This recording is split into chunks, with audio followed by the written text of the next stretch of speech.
Hey, I've been teasing this review for a couple weeks. Between being sheltered at home, being an essential employee, and this whole coronavirus stuff, it's been tough doing reviews, but I've now got around to doing a special bottling. Tonight, we are going to go ahead, as I've teased, we're going to review Woodinville Whiskey's special 10-year anniversary release of their bottled and bond straight bourbon. I'm excited. I've let it breathe. Now we're going to review it. Stay tuned.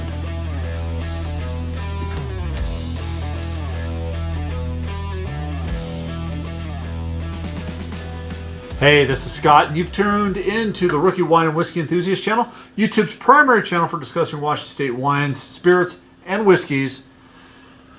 Except sometimes we do wander off, and not exclusively. Anyways, but tonight is one of those nights. And you know what, to be honest with you, I've teased reviewing this ever since I got it.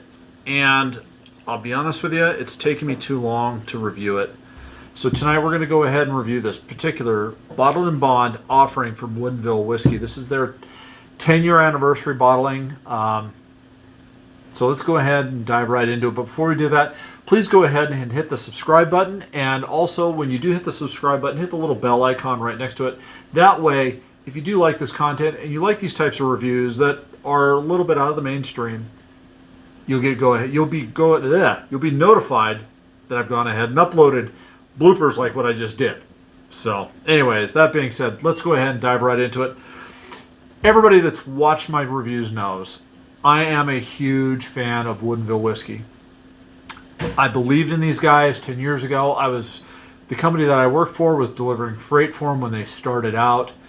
And I've watched them grow over the last 10 years with excitement because there's a whole lot of people here in the state of Washington know that these guys can produce whiskey. I love their rye whiskey. As far as I'm concerned, their rye whiskey is one of the best rye whiskeys around. I'll go ahead and put my review of it up right here.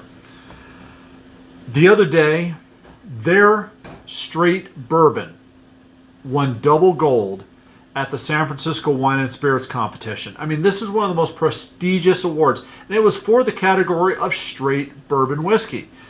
It's one of the most prestigious awards you can get, and considering they're competing against not only craft distilleries all across the country, but some of Kentucky's best, and they went ahead and won it. That's the type of quality I've been talking about and talking to people for the last several years. As they like to say, Kentucky, meet Washington. So, as an enthusiast, as well as a whole lot of their customer base, have been screaming for us, Brett and Orland, please go ahead and do a bottle and bond edition. They went ahead and did it this year for the 10th anniversary. And according to my interview with Brett, which I did when I reviewed their triple barreled American whiskey, and I'll put that link up here as well, you know, their bottle and bond is looking like something they're going to regularly offer at some point. So, anyways, what is bottle and bond? Bottle and bond was the first Consumer Protection Act. I believe it was 1897. Basically, there was a whole lot of people out there that were making really bad whiskey, and the Bottle and Bond Act basically allowed distillers to put that label on there that said bottle and bond to show as a good sign of quality. A lot of people will still put that on there, and they believe that that bottle and bond shows quality. Without getting into some of the details of it, I think the biggest detail is that it shows a minimum age statement of 4 years. Now, there have been other distilleries out there that have done longer age statements. Heaven Hill, a few years ago, they discontinued their 6-year-old bottled and bond, and they held it off a year. Now they've got a 7-year-old bottled and bond that is much more money. 1792 has a bottled and bond. I can't wait to review that one as well. And I've also got a couple other bottled and bonds here. Willett family estate. Willett has a bottle and bond, and I did a review of that one as well. So let's go ahead and jump right in. I really do like a bottled and bond bourbon for the most part. The color on this, as you can see, it's a nice gold, dark, deep golden copper or excuse me, golden gold color, not copper. It does have a slight copper tint on the edges. The legs on this are smooth and slow. Absolutely gorgeous. Now, I have been sipping on it since the first day I bought it. I wanted to just go ahead and allow a little bit of oxygen in there to open it up. I wish I had a bottle of their 90 proof, which is the bourbon that did win the double gold. I have some cask strength special bottlings of theirs that I do have. It's kind of not fair to compare a 100 proof to a 120 proof bourbon though. Right off the nose, I'm getting a deep, dark cherry note with some chocolate, some vanilla. There's a little bit of spice on this nose as well. I get cinnamon. Oh, man. Now, the extra 10 proof on this over the 90%, you do get a little bit more of the alcohol, but it's not overwhelming. I actually should have opened up a bottle of the cask strength because their cask strength is very alcohol forward on the nose, but it dissipates relatively quickly. I get a little bit of an oak char note to it. Now I do believe, I don't know what level char they use, but I do believe that they do a heavily charred, it's probably a level 4 char. But one of the things that they do with their barrels is that they go ahead and they have them air dried for 18 months to help take some of the bitterness out of the New American Oak, and then they have the cooperage make up the barrels, and then they obviously put them in there at that time. One of the reasons, my understanding is one of the reasons they do that is because Eastern Washington, where they do age their whiskey and all their whiskeys, in the summers it can get extremely hot. It's extremely dry over there. So let's go ahead and take a sip, shall we?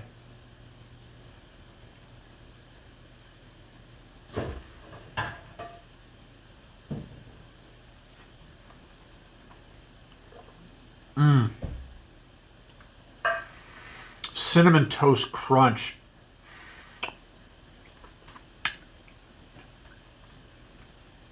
A chocolate, light chocolate, cherry note. The vanilla hits the finish.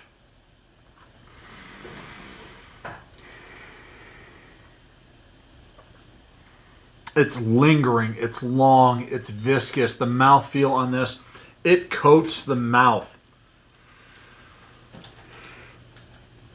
Guys, as you can see, I really, this is a bourbon, by the way, that really does have to open up.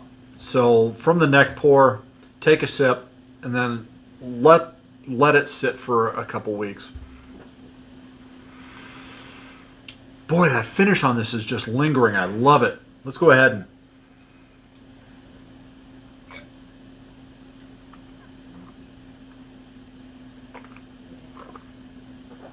Yeah, that cinnamon spice is right up front. I am getting a little bit of a drying note. The tannins from the oak. It seems like it's drying it out, but it's not overwhelming. It lets you know that it's there. The second sip I got, I'm getting more of a Kentucky hug here, but the finish is just, oh, this is absolutely beautiful. This is what a pot stilled bourbon can really bring out. I suspect that if the people down at the San Francisco Wine and Spirits Competition had judged a bottle of this probably would have won double gold instead of just the regular straight bourbon. And it may have won, I don't know if it would have won the best bourbon category. I suspect it probably would have been top 5. What am I going to rate this? Whew. This is in the 90s, obviously. I'm hoping that Brett and Orland really do make this a regular release. Heck, I would even encourage them to think about a 100% rye whiskey bottled in bond. I think that would be absolutely phenomenal. But I'm going to rate this a 90. This is a 95, folks. It really is. This whiskey, this is a bourbon lover's bourbon. It really, really is. I believe it's E.H. Taylor is all bottled in bond as well. The only thing that I think that might come close to this is the E.H. Taylor Barrel Proof, which is a fabulous bottled in bond. Other than that, you know, I love the Willet, Bardstown bottled in bond. I love the Heaven Hill, but those two do not compare at all. They're not even in the same league as this particular. Yeah, this is a 95. So, anyways, if you guys like this video, please go ahead and comment down below. Have you had Woodinville's bottled in bond bourbon? Let me know down in the comments down below. If you have, let me know what you thought about it. Are there other bottled in bond whiskeys that you think I should try, or maybe that I don't know about here in the state of Washington that I should look for, or elsewhere?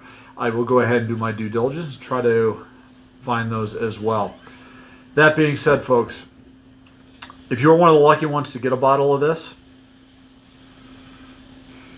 you've got yourself a very special bourbon. Also, just to let you know, these guys are now owned by Hennessy, the same company that owns Glenmorangie and Ardbeg. So they have told Woodinville that they don't want to mess with their procedures, but they are going to, and they've done an extremely fabulous job of trying to get more national marketing and exposure for this company. So, and that's what their whole purpose is. So that being said, let me know down in the comments down below. Hit the thumbs up button if you did like this video. Folks, go out. If you can't get the bottle in bond, find the new double gold winner of a straight bourbon whiskey, which is the Woodinville bourbon. Folks, cheers. Thank you very much. I'm going to go ahead and enjoy this. I do have to drive truck tomorrow morning, so this will probably be the only glass I get. So, as always, please drink responsibly. Practice safe social distancing. Stay at home, drink your whiskey. And as always, life is too short for either bad wine or bad whiskey. This is a beautiful, absolutely beautiful whiskey. Brent and Orland, thank you very much. Cheers, everybody.